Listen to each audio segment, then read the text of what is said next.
Hello పిల్లలు, ఎలా ఉన్నారు అందరూ? అందరికీ హ్యాపీ ఉగాది. నేను మీ నేస్తాన్ని. ఈరోజు మనం మంచి కథ నేర్చుకుందాం.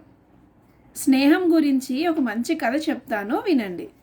చెడు స్నేహం. ఒక ఊరిలో ఒక కప్ప, పాము మంచి ఫ్రెండ్స్ లాగా ఉండేవి. కప్ప పాముకి కప్ప కూత నేర్పించిందంట. కప్ప ఎలా అరుస్తుంది? బెకబెక అంటుంది కదా. సో అలాగే కప్ప పాముకి నేర్పించిందంట. పాము కూడా కప్పకి బుస కొట్టడం నేర్పించిందంట.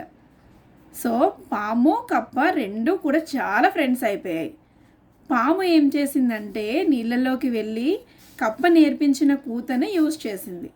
చుట్టుపక్కన కప్పలు అన్నీ కూడా ఫ్రెండ్ పిలిచాయి అనుకొని గబగబా కప్ప దగ్గరికని వచ్చేసాయి. కానీ పాము కదా అక్కడ అరిసింది. చుట్టుపక్కన అవన్నీ వచ్చేసిన తర్వాత పాము వాటిని చూసి హాయిగా తినేసింది. తిని కడుపు నింపుకుంది. అలాగే కప్ప కూడా నీళ్ళల్లో బుస కొడుతూ ఉంది.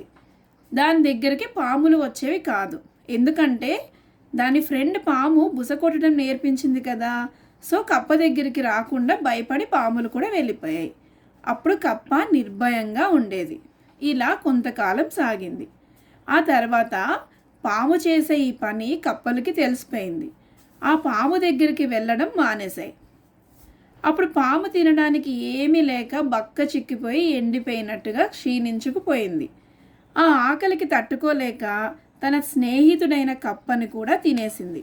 చూసారా, ఎంత ఫ్రెండ్స్ లాగా ఉండేవాళ్ళు ఆకలికి తట్టుకోలేక ఫ్రెండ్ని కూడా తినేసింది. దీనివల్ల మనం ఏం నేర్చుకున్నాం పిల్లలు? చెడు స్నేహం చేస్తే అది ఎప్పటికైనా మనకే చేటు, అవును కదా. చూడండి, ఇక్కడ నేను ఒక పిక్ చూపిస్తాను మీకు. ఇలా చూడండి, పాముని నమ్మి కప్ప ఇద్దరు ఫ్రెండ్స్ కదా, కానీ దాని ఆకలి తీరలేదు కాబట్టి పాము కప్పని కూడా తినేసింది. సో మనం ఫ్రెండ్స్ చేసేటప్పుడు చెడు స్నేహాలతో చేయకూడదు. చేస్తే అది ఎప్పటికైనా మనకే డేంజర్. బాగుంది కదా. బాగుంటే హ్యాపీగా కథ వినేసి హాయిగా పడుకోండి.